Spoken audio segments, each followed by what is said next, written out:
as an individual, you have the choice of owning your own villa.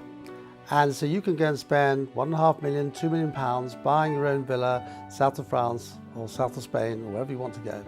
And then you have all the obligation of going to that villa every year or however often you wish to go. You've got all the obligations of looking after it and so on. Or for a fraction of that price, in this case £250,000, you can buy a share in the Hideaways Club.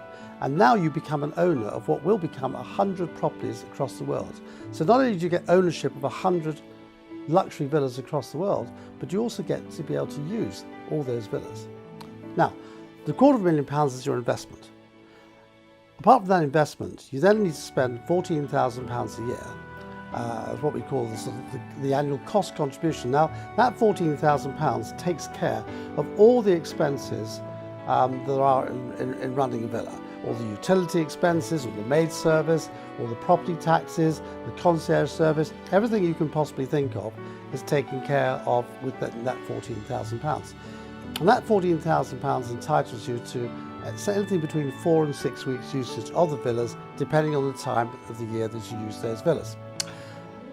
The great thing about the club is our ratio of member to villa is very, very low. It's a 6-to-1 ratio, so therefore the club will grow to 100 villas and 600 members. So remember, it's not that you don't own a share of any one particular villa, you own a share of all the villas, but the ratio is kept at 6-to-1. This means that the average property is only used probably about 20 weeks a year.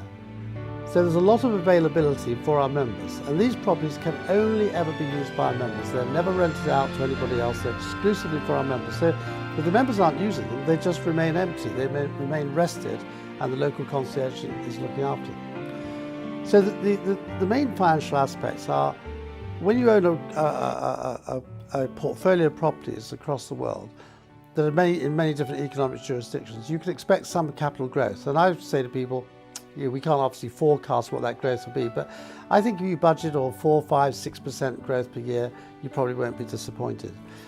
The main savings, however, are what you save on what would have been the cost of renting a similar villa. So you can't rent our villas, but if you were to rent a similar villa, then the cost you would pay for that renting, less the cost you pay for us, returns about another 9 or 10% of the investment. So there's a massive annual cost saving every year, because literally the cost you pay us is so much less than the cost you would actually pay to a landlord if you were renting an equivalent villa. So from a financial aspect, there's the capital growth that you can expect, and there's also the real cash savings that you get every year.